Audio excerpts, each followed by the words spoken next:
Last night on Super Tuesday, we hosted Dave Smith on the show and made an interesting point. I asked him a question. What is the most extreme position of the mainstream right? That is to say, take Trump and his supporters. What is the most extreme mainstream position? And what Dave said was the mass deportation of every illegal immigrant in the country. And the reason why is that it would require a massive expansion of governmental powers and a massive expansion of a government police force. Dave Smith is correct. Now, I certainly agree with the idea that if someone breaks the law, they're held accountable. If someone has entered the country illegally, they get removed because they committed a crime. It's the law. But there still is an interesting point to be made of how you actually do it. Now, I completely disagree with this crackpot Michael Ian Black. He has Trump derangement syndrome. But he writes for the Daily Beast. Michael Ian Black, when Trump rounds up migrants, what will it look like? This will be interesting. Tired of all this democracy. He promises he'll only be a dictator for a day. Get ready for the purge.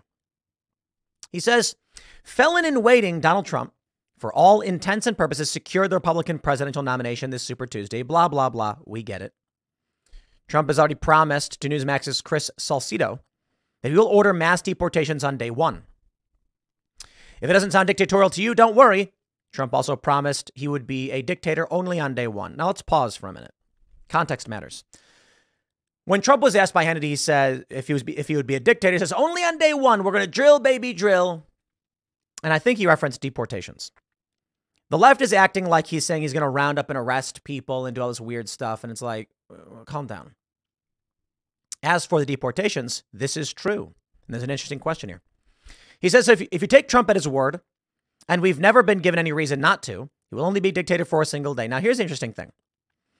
He says, Trump has already promised to order mass deportations. If that doesn't sound dictatorial to you, don't worry. Wait. What? They called Obama the deporter in chief. Obama deported tons of illegal immigrants.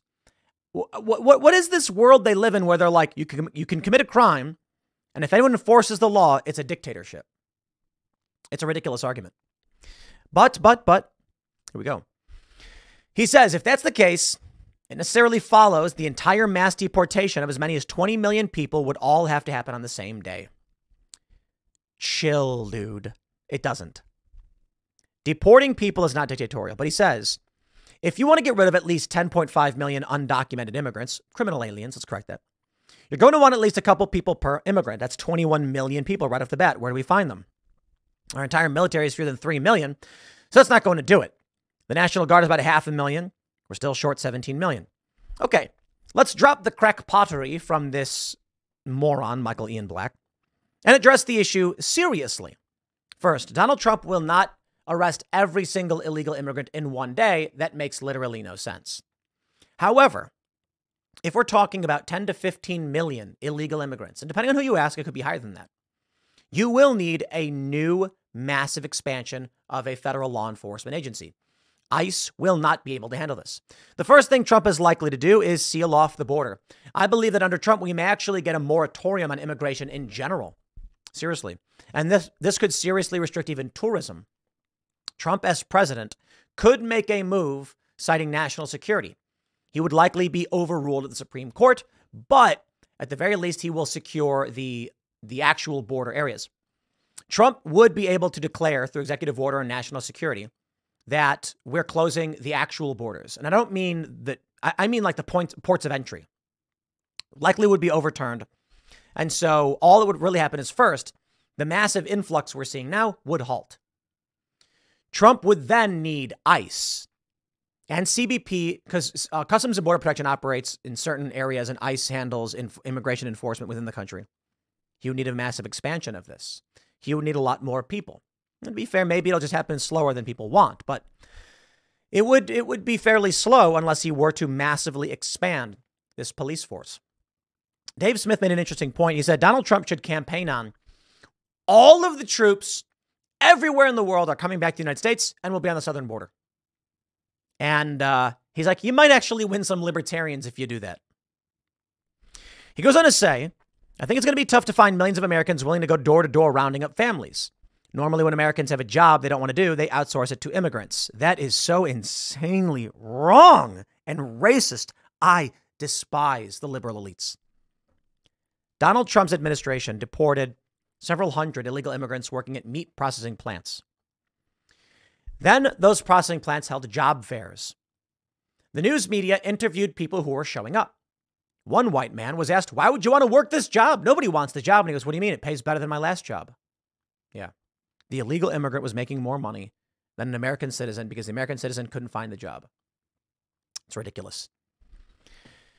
He says, "I have a feeling that's not going to work in this case. A suggestion: the Proud Boys have been standing back and standing by for a while. This could be their moment.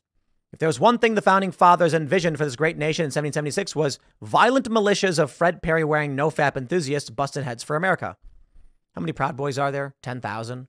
For real? Like 10,000? So what is that? What are you talking about? Is this guy actually implying there are millions of Proud Boys? These people are just so insane. With the entire military National Guard nation's collective police forces busy terrorizing the population, there won't be anybody left to guard the nation's military facilities. I don't understand what the point of this is. I think it's fair to say this is ridiculous. He just wrote up some gibberish. It is fair to say, if we want to have mass deportation, you will need a massive expansion of government powers. So it will be interesting to see how this is handled, if it can even be done. And that being said, when I asked Dave Smith what the most extreme position the right had, we agree. Enforcing immigration laws will require a massive expansion of police power and federal government power. That being said, it is still a request, not implemented, and it is a request to enforce the law. Okay, that's it. Now what about the left? Currently, under the Democrats, the most extreme position they have is they've opened the border entirely. And here we are. We are now being invaded, and those are the words of Democrats. The current mainstream position of the left in practice right now is open borders, flooding this country, destroying the economy. Bernie Sanders said it will make your nation poorer, and here it is. It's happening. So it's fascinating. The left is an extremist faction, and the right can only be called extreme when they want to enforce the law. Now come at me, bro. I know there's going to be some leftists be like, right-wingers want a white nationalist country. That's not true. There is no prominent Trump-supporting personality that is advocating for white nationalism. The only thing the right is advocating for that would be considered extreme is the need of a massive deportation force, and they're not even directly saying that. They're just saying deport them all. So if we were really to break it down, really, the most extreme position of Trump's base is enforce the law. Because they're not even saying, there's no group coming out being like, we need a massive expansion of police force. Not even saying that. That would be the implied requirement. Right now, actively under Democrats, the border is completely open. Children are getting sex changes. We are embroiled in a massive foreign entanglement in Eastern Europe, which we should not be. And that's the fascinating thing we're looking at. Trump supporters are centrists. That's a fact. And I'll prove it to you. As I stated yesterday on Timcast IRL, very simply. I tweeted earlier, misgendering is when you use a pronoun that is not aligned with a person's biological sex. That is to say, if someone is male and you call them she, her, you have misgendered them. If you call them any other pronoun, you've misgendered them. Now, hold on. The left argues misgendering is if you don't call someone by the pronoun they wish to be called. That makes no sense because you could change it any day.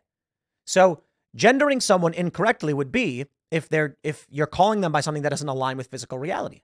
That's the right-wing position.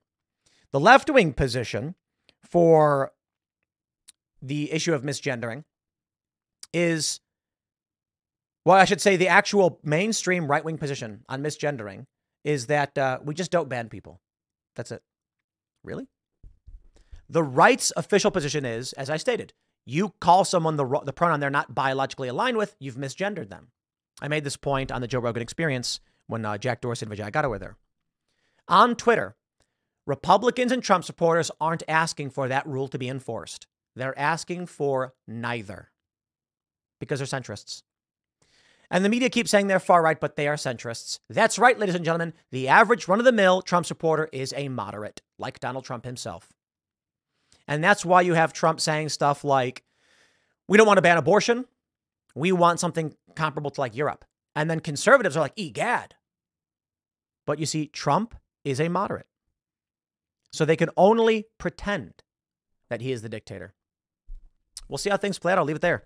Next segment is coming up tonight at 8 p.m. over at youtube.com/TimcastIRL. Thanks for hanging out, and we'll see you all then.